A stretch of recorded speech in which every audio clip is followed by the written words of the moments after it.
It's Carl Kennedy from The Rods, and you're watching Aftershocks TV.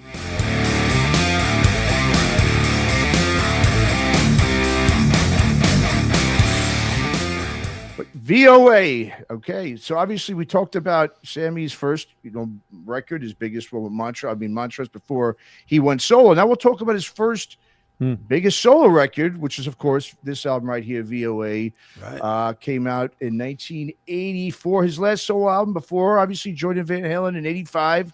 And I think what's the craziest thing about it, this being his biggest record, and it's got to probably drive a lot of musicians now nuts, is it was his 8th release. So it took him 8 releases to get to the level he got to as a solo artist, which these days you'd get one record and you'd be done if you didn't get to that point. You know what I mean? But he got 8 records for this.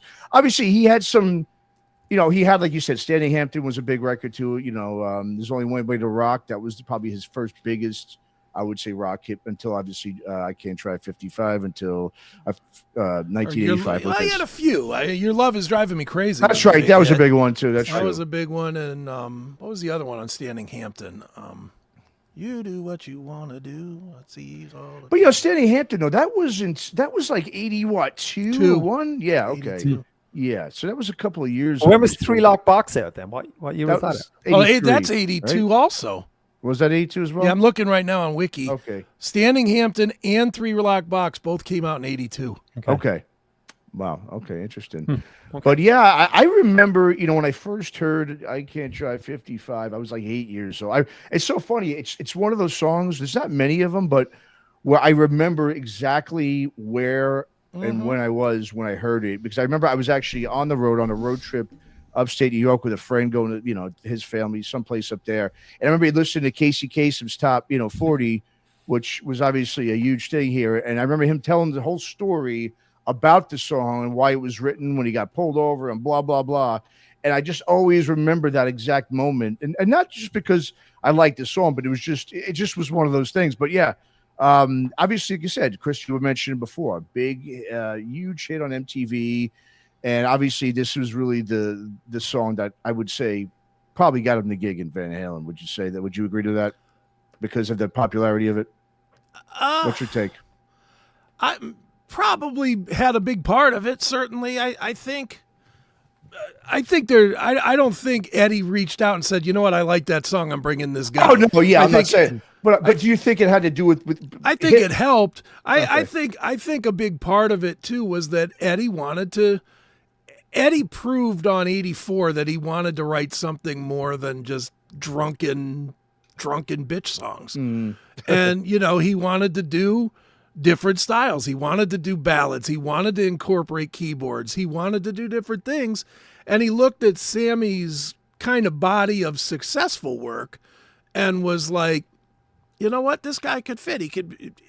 And everybody forgets this because they went away from it real quick. But man, when you listen to some of the songs on 5150, he does sound a lot like Roth.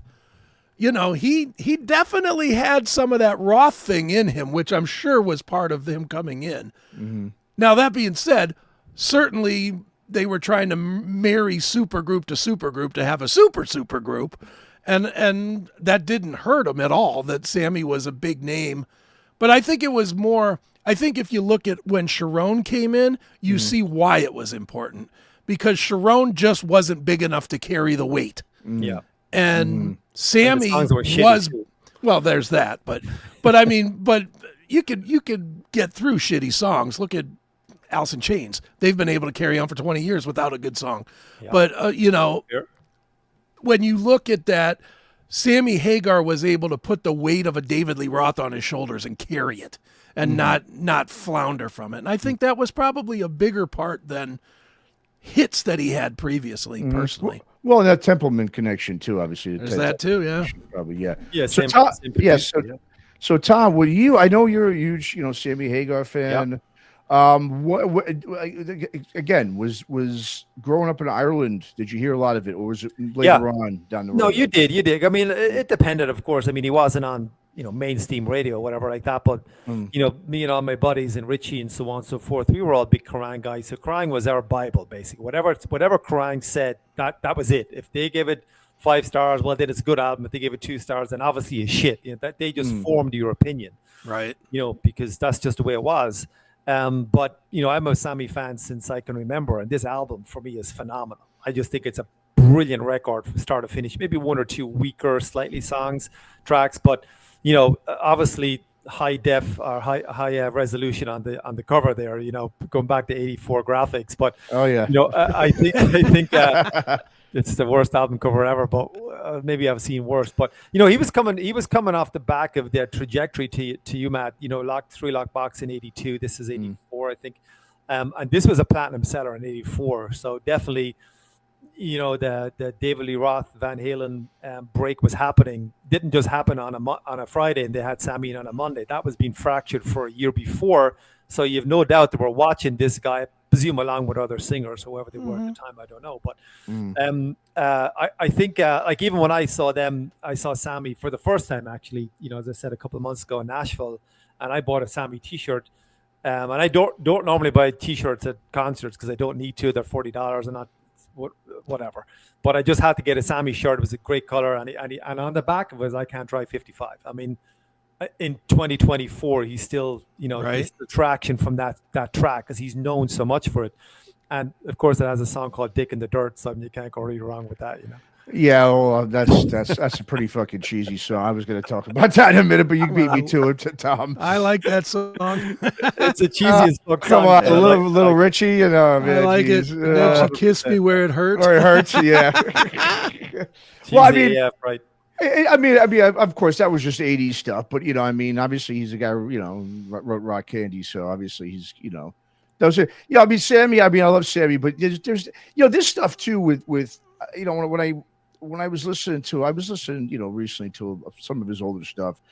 My thing though is, he was more, he was always kind of categorized as metal, but let's be honest, he's not really rock a guy. It was almost AOR type of rock too. Some of it, yeah. Some of it, I mean, a lot of melodic rock.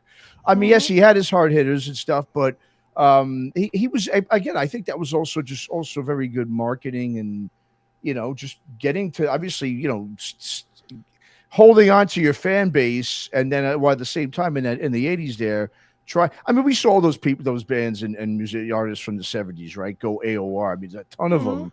I mean, even Dennis Stratton from Iron Maiden. You know what I mean? I mean, when he did his, I forgot what the other band he did when he left Maiden, but they were basically an AOR band, and he said that that's what a lot of those guys really wanted to do. They just we weren't allowed to do it at that time, too, right? I mean, you couldn't do both. Sammy, I think, was great with kind of hanging on to his hardcore, heavier rock, metal fans, and then, of course, peeling off those radio rock fans along the way, which is what I think made him huge. Obviously, this is another platinum-selling record as well. Sure. But yeah, a lot of clean production. I mean, like I said, like the song Two Sides of Love. Yeah. That's kind of like reminds me of a song that you would hear at the end during the credits rolling out on that cheesy 80 movie. Sure. Or at the roller rink. Or the roller rink. There you go.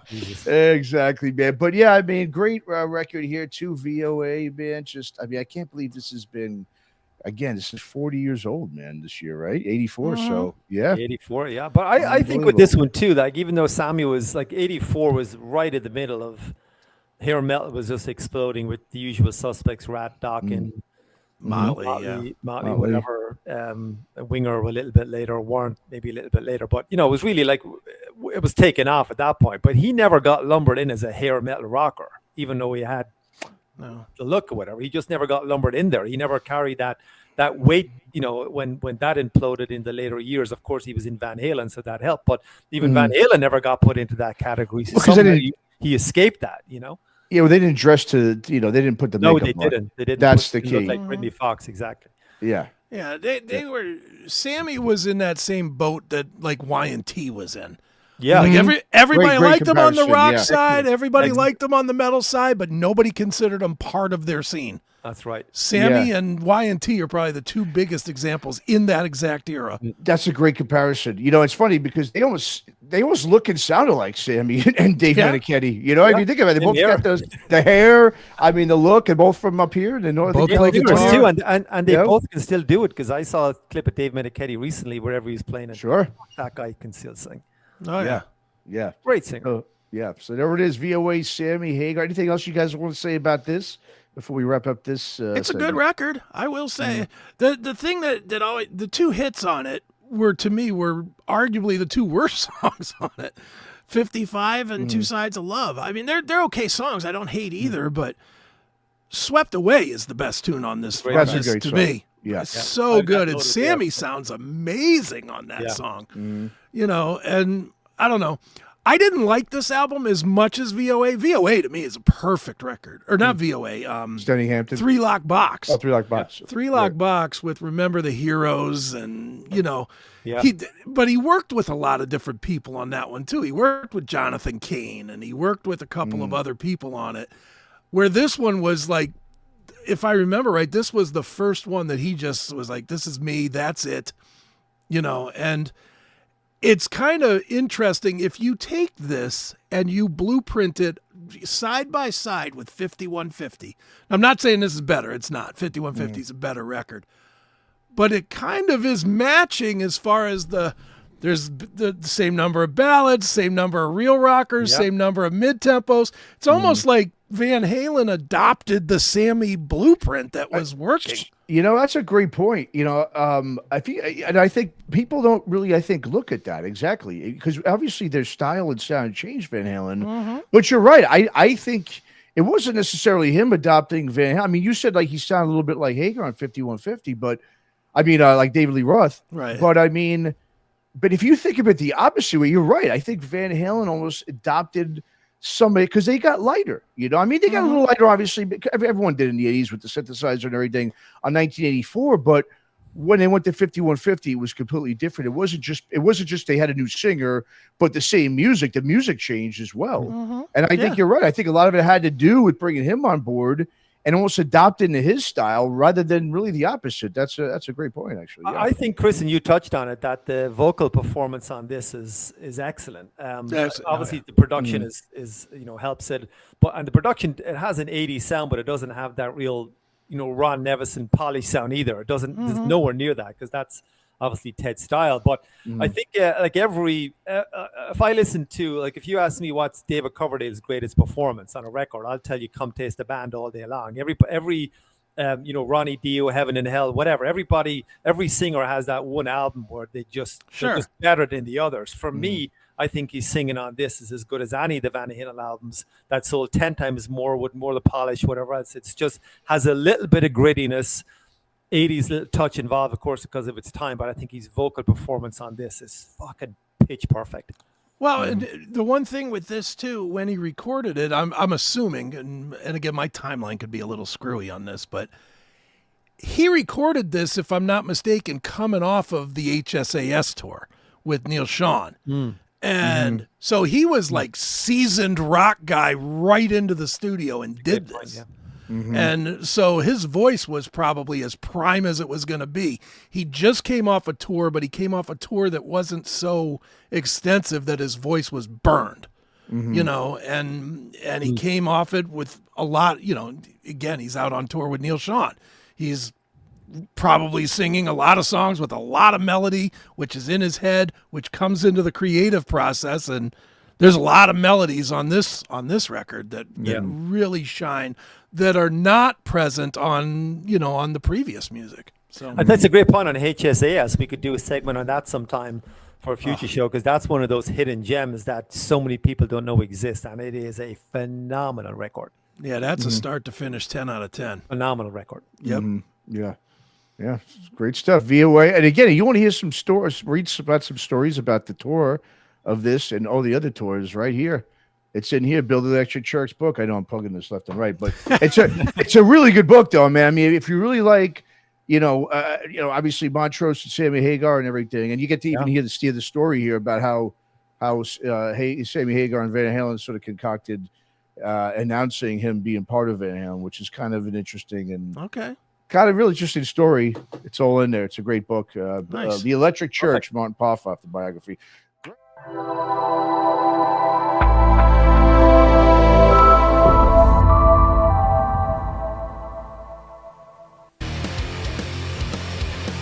I had an interest in music always. It's always kind of been around me some way, shape, or form. 5 minutes sitting on a drum set, man, change your life. This is the same black guitar that Marty McFly plays in Back to the Future. I love the feeling I get in front of the freaking full stack here, just the vibration or something to it.